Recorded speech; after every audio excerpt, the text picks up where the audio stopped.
Shalom. First and foremost, I'd like to give all praises to Yahweh, Bahashem, Yahweh Shai, Bahashem Ha, Rakakwadash, Ma'amah.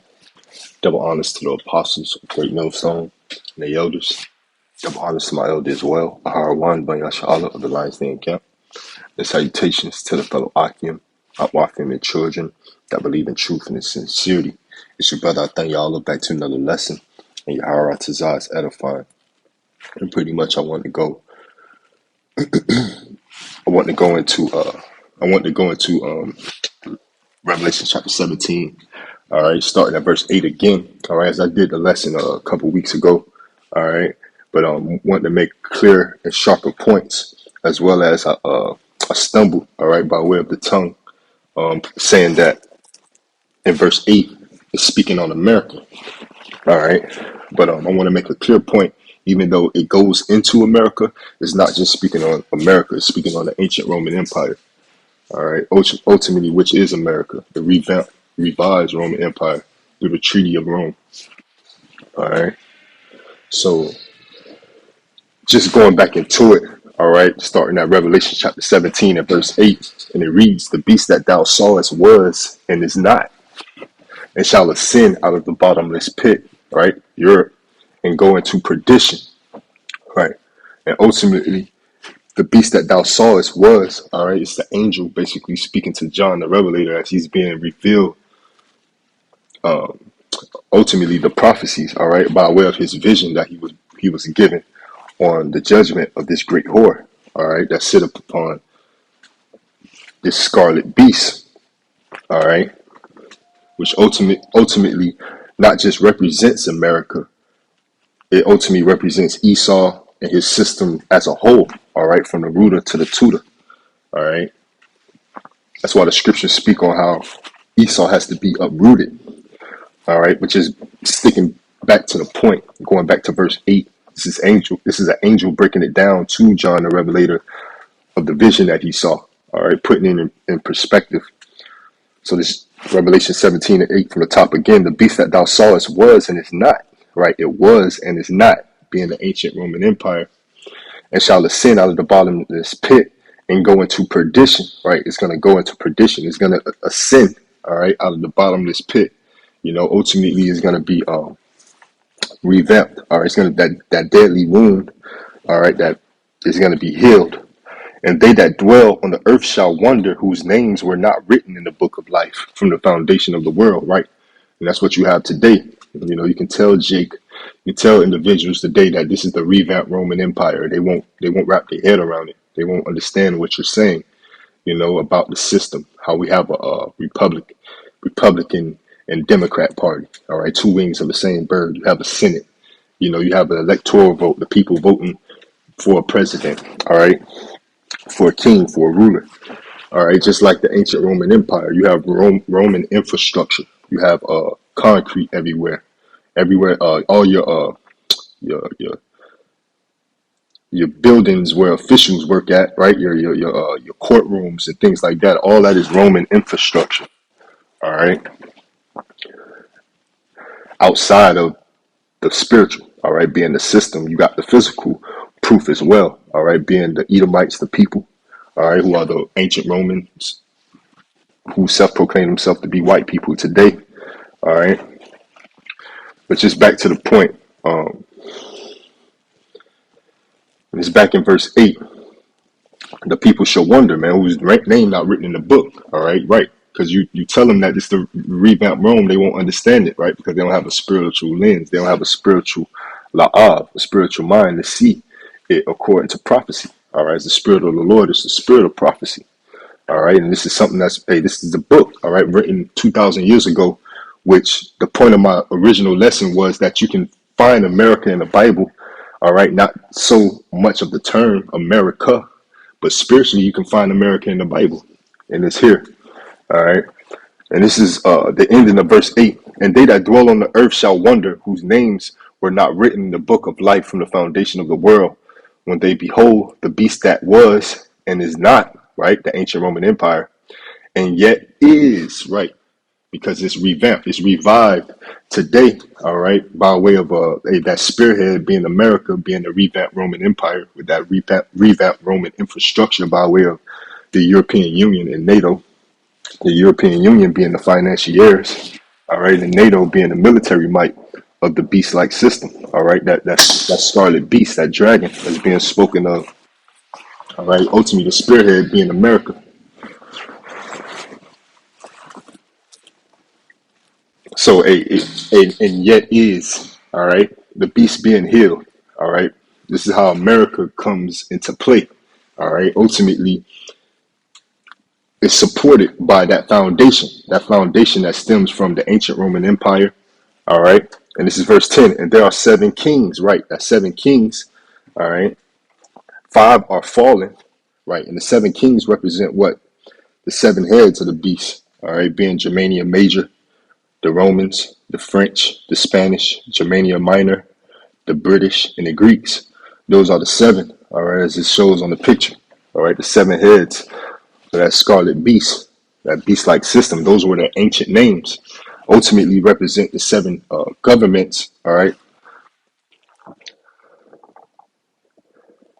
Five are fallen, right, and the five that were fallen were Germania Major, Germania Minor, the French, the Spanish, and the Greeks. Those were the five that were fallen out of the seven. And the one is the Roman Empire, because the Roman Empire was established at the time John the Revelator was in the prison on the island of Patmos. All right, I believe he was one of the last prophets left. All right, and the angel was breaking down the vision that he got. All right, of the judgment of this great whore, this great city. All right, Babylon. All right, this revamped Rome, America, second Nineveh, the second Egypt, spiritually Sodom and Gomorrah. All right, all these ancient captivities that the Lord put in subjection before, all right, all bottled into one, which is going to make a great judgment here in the land of the north. All right, but just going back to verse 10 in Revelation 17 and verse 10, and there are seven kings, five are fallen, and one is the Roman Empire, and the other is not yet come, right? And the other that is not yet come out of the seven, all right, is Britain, all right, as Britain came later on.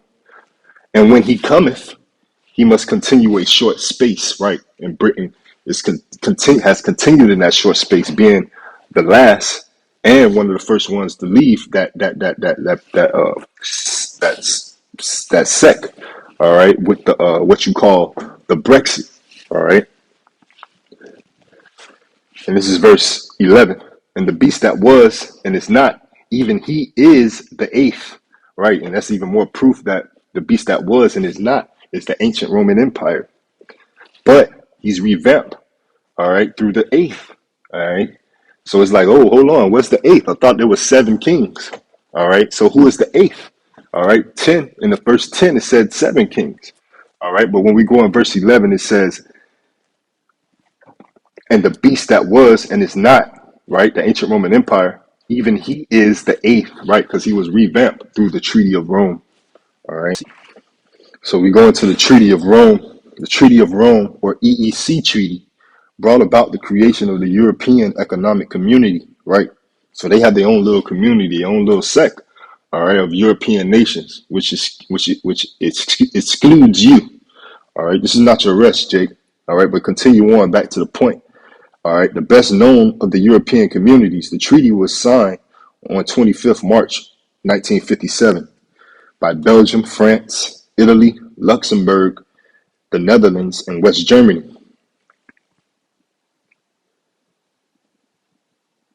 Right, of the like five or six nations of the 10. All right, but it says, what did the Treaty of Rome do? The Treaty of Rome, it set up the European Economical Community, bringing together Belgium, Germany, France, Italy, Luxembourg, and the Netherlands to work together towards integration and economic growth through trade, establishing a common market based on the free movement of goods, people, services, and capital. All right, so they pretty much conglomerated, all right, with them, with each other, with themselves, of different Edomites to run the world, man. You know, to trade, import, all right, goods, people, service, and capital, man. You know, that's who's running the earth today, according to Job 9:24. The earth was given into the hand of the wicked. All right, the wicked is the nation of Edom. All right, hey, how you doing? But going back to Revelations chapter 17 and verse 11, and the beast that was and is not, right, the ancient Roman Empire, even he is the eighth, right, the eighth coming out of the seventh, being Britain, the UK, as America separated himself from Britain, all right? So is the mother, so is the daughter, right? And that's ultimately how America is the eighth, all right? That's how they were able, through the spirit of Yahweh Bashim Yahushua, to revamp their Roman Empire with that same foundation, the European Union, NATO, right? And just using America as a spearhead, all right, as the whore, all right, as it's described. All right, just putting the prophecies and as it is written in perspective according to the physical, learning off of the picture, which can better put it in perspective, man. Yahweh Ratazah is edifying, and you can it can latch on, all right, can stick. But back into verse 11 and the beast, and we read that verse 12, and the 10 horns which thou sawest are 10 kings, right? Ultimately representing the ancient Roman Empire, all right, which was set up in 10 common markets, all right, which have received no kingdom as yet, but received power as kings 1 hour with the beast. These have one mind and shall give their power and strength unto the beast. These shall make war with the Lamb, right? And this is what they're getting ready to do and to prepare for, make war with the Lamb, all right, the fight of the coming of our Lord and Savior, Yahweh Shai, all right, the archangel Michael, all right, meaning God-like power, all right, and the host of angels, man, that's going to bring forth that destruction. That's why they having congressional hearings, all right, on the UFOs.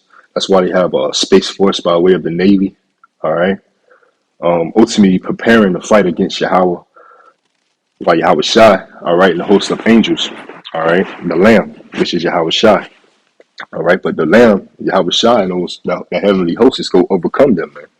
As he's not going to meet thee as a man. They're not going to be able to crucify Yahweh Shai again and put him on the cross, all right, as they did in the ancient Roman Empire.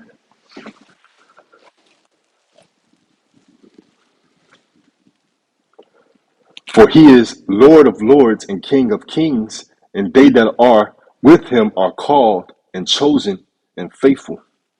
And he saith unto me, the waters which thou sawest, where the horse sitteth, are peoples and multitudes and nations and tongues.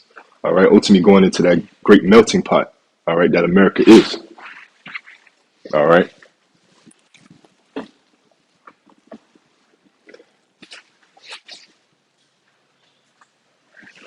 And the 10 horns which thou sawest upon the beast, these shall hate the whore, all right? Ultimately, their allies, all right?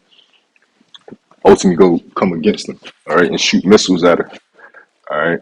And shall make her desolate and naked, and shall eat her flesh and burn her with fire. For Yahweh, Ba'ashem Yahweh Shai, have put in their hearts to fulfill his will, right? It's the Lord's will to put it in the hearts of these leaders, these national leaders like Putin, all right, to come against this place. And to agree and give their kingdom unto the beast, unto the words of Yahweh, while Yahweh Shah shall be fulfilled. And the woman which thou sawest is that great city which reigneth over the kings of the earth. And that great city is America. All right. As they labeled themselves to be. All right. They pushed themselves throughout the four corners of the earth through their demonocracy to be that great city. Even so that it became a melting pot where you had all nations, kindreds, and tongues, and nations coming over here to get a piece of the American pie. All right, they thought that the streets over here were literally paved with gold. All right, but now they're getting the shit end of the stick, like the true people of the Lord, the true children of the Lord that have been over here in captivity for almost 500 years, so-called Negroes, Latinos, and Native Americans. All right, and those are the speckled bird who may look like the other nations, but bear the same spirit as such. All right, and they're seeing that this place is full of lies, and deceit, robbery, Rape, robbery, and murder, all right, is ultimately built off of iniquity, the blood, sweat, and tears of the apple of the Lord's eye, all right. And that's why you have judgment throughout the four corners of the earth coming before this place, all right. So ultimately, Yaharatazah, this lesson was edifying, all right. The beast with 7 heads and 10 horns is NATO, as well as the EU, all right. Esau, Edom, the nation of Edom, the so-called Caucasian race, the self-proclaimed white people, all right. As there are the Greeks, the Romans, America. You can find America spiritually in Revelation 17, all right. Understanding that it's the spearhead in the revamped Roman Empire, all right. The revamped Roman infrastructure, all right, from of old, all right. There's nothing new under the sun. And the things written aforetime, written for our learnings. And Yahweh Ratazah, this lesson was edifying. Shalom, Mahabatah, and DTA.